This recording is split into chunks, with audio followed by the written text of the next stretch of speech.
Hi students, how are you? Peace be upon you all. So today I am discussing some practice questions which are very, very important for examination purpose. So actually, rise to inventory, the four most important concept is the application of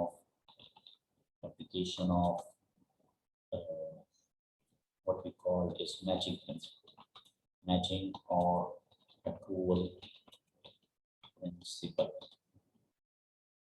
right?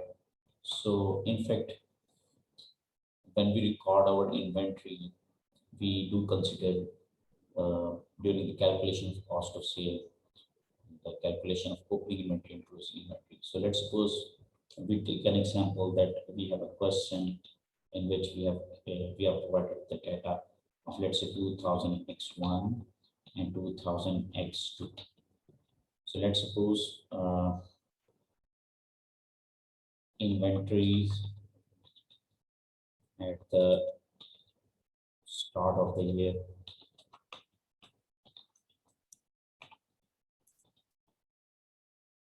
Okay. So we have got the units and the amount as well, right? So here we will write the units and here we will write per unit cost. So let's suppose in 2001, we cannot have any opening inventory, and definitely we cannot have per unit, so it will be zero. Obviously, the figures will be in dollars, so I will write over here that my all figures are in US dollars. All figures are in US dollars. Okay.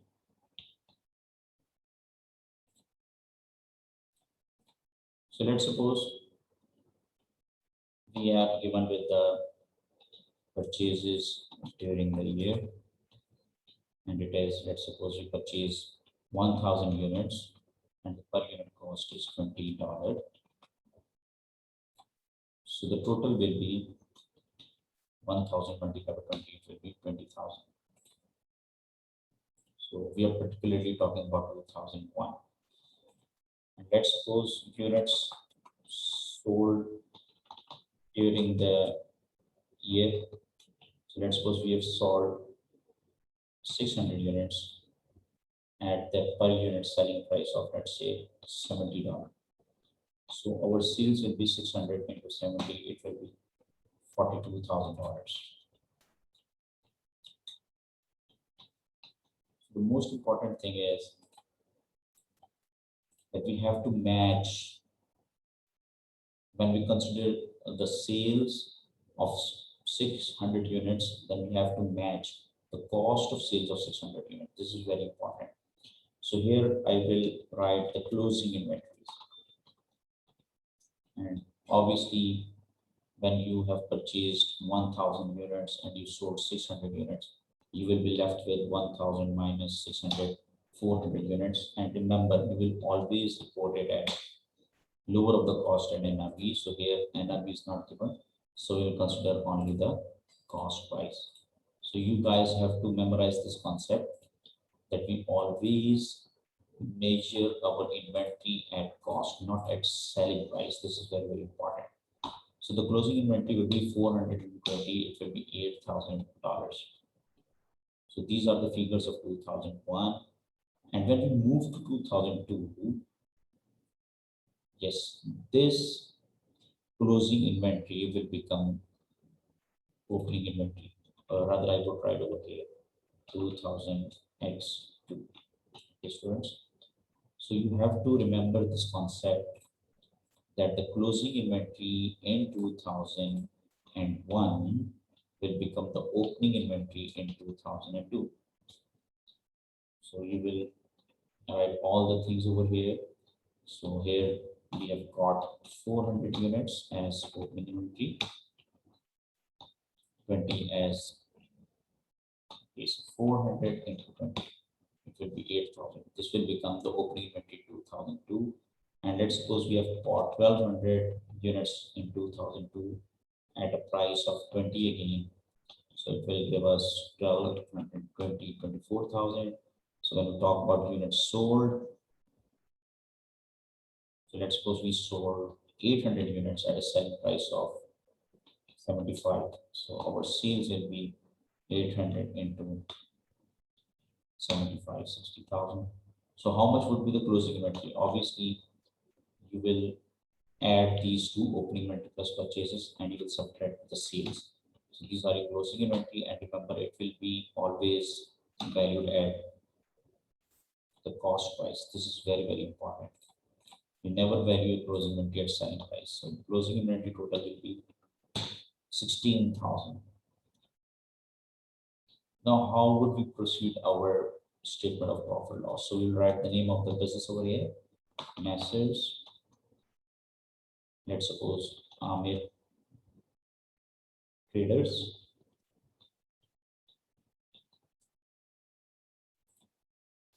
So we are preparing our statement of profit or loss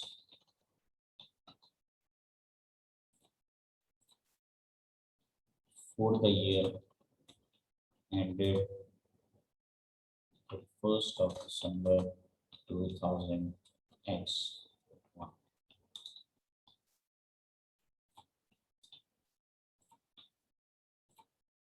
Okay, guys. Now you tell me that how would we proceed with the statement profit loss for 2001? We will put our dollar sign over here as usual. So first of all, as we all know, we will write sales at the top. So total amount of sales will be 42,000.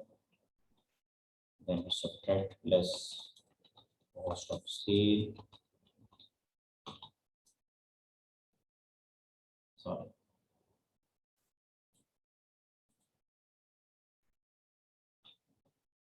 Cost of sales. So how do we calculate cost of sales? First of all, we'll consider our opening inventories.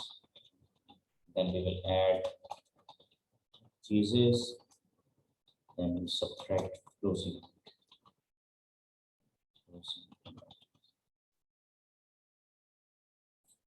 Very important thing is that we have to follow the matching principle. And how do we follow it? I'll just explain you. For the timing, you just consider that we do not have our opening inventory. So the purchases will be 20,000 and the closing inventory will be 8,000. So while calculating the cost of sale, you will add opening inventory with the purchases and you subtract the closing inventory. So you'll get 12,000 as cost of sales. So gross profit will be 42,000 minus 12,000. So the important, very, very important point here is that if we do not subtract our closing inventory, then it means we are not following the matching principle, you see. So why we are subtracting our closing inventory over here? Because we have to match the cost of sale with the sales. I mean, you have sold 600 units, sorry, yes, 600 units over here. So you have to match the cost of 600 units as well. So as you can see, I will write over here, just have a look. The sales will be 600 units into $70. So it will give you 42,000. So when we calculate our cost of sale, it should be 600 units. Why it should be 600 units? Because we have sold 600 units. So we'll match the cost of 600 units. So if you multiply 600 with $20, which is the price of, which is the cost price, then obviously you will be left with $12,000. So that is how we will proceed, and that is how you will proceed with the examination. So in examination, you will be provided with this data, and you have to produce your statement of profit loss. So when we move to the next portion, I mean, when we move to 2002, here we will consider some different figures. Now we have sold 800 units. multiply by 75 is the selling price. So you will charge how much? 60,000 as sales, and here you will have to match the cost of 800 units because you have sold 800 units. So I will tell you in advance that when you multiply 800 units with 28, it will give you 16,000. So the cost of sale will be 16,000 at that.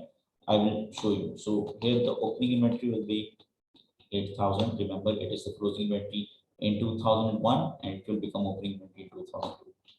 So the purchases are 24,000 and the closing inventory are 16,000. So you see, you get 16,000 as cost of sale. This is what I'm telling you. So here you will get the gross profit of 44,000.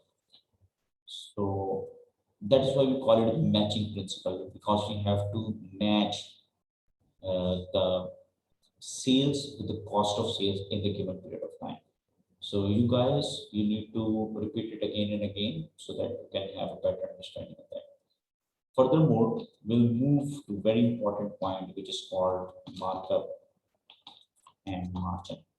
And we also call it as retail costing. Retail costing.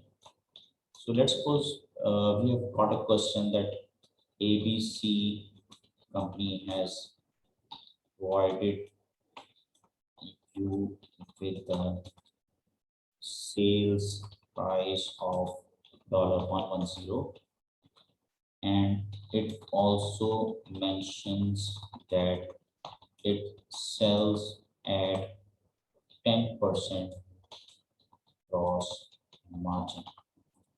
So you are required to calculate the cost of sale and the amount of gross profit. So that is how this question can be provided to you in the examination. So how would you proceed it? Simply you will write sales, cost, and gross profit. Okay, guys. Now, as we know that we are provided with the value of the sales, which is 110, the cost price is unknown, the gross profit value is unknown, so we have to calculate that one. And okay, so this amount is given basically.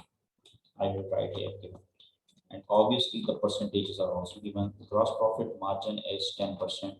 And we all know that note, I will write a note that the gross margin percentage is always based on sales. So the sales will be 100%. This is very important information. You have to memorize this one. And what would be the cost? Obviously, the cost is the difference of the percentage of sales and the gross profit. So it will be 90%. Now, how would you find the value of cost? Now you have to pay attention. You will consider the given value, which is sales, $110. You will divide it with the percentage of the sales, and you do multiply it with the percentage of the cost. That is how you will find out the cost price. And how would you find out the gross profit? You will use this sales value divided with the sales percentage and multiplied with the gross profit percentage. That is how you find out the value of the gross profit.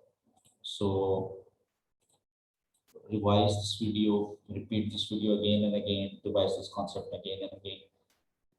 Furthermore, I will show you if this concept is given you with the markup, how would you proceed? Let's suppose the question is given in the examination like the same scenario that ABC company has provided you with the sale of 110 and it provides you the percentage of gross profit as 10% gross markup.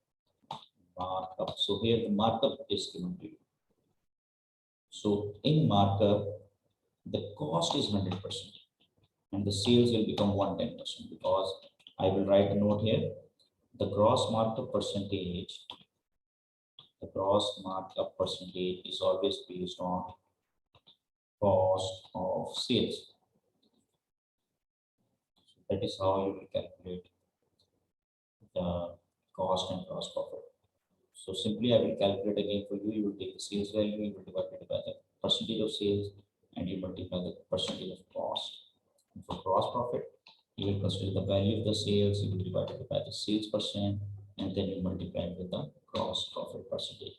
So that is how you calculate the remaining other two variables. Okay, let's suppose in the question he doesn't provide you the value of the sales, rather he gives you the value of the cost. Let's suppose the cost is $60. I mean, yes, $60. And he asks you to find out the price of sales and cost with the same percentage. Or let's suppose you change the percentage that he gives you 20% as gross profit, and percentage of sales will be 120%. So how would you calculate the sales? Simply, you will use the given value divided with the given percentage and multiply the required percentage. Similarly, when you calculate gross profit, consider the value of the cost, get it divided with the percentage of the cost because that is the given variable, and you multiply with the percentage of the gross profit. So that is how you will calculate your sales and gross profit. So dear students, I would advise you that you should repeat this again and again in order to have a better understanding, and watch my next video, which is related to the calculation of NRV, which is very important. I will show you the practice of the examination question, that how the question will be asked in the examination. Thank you very much.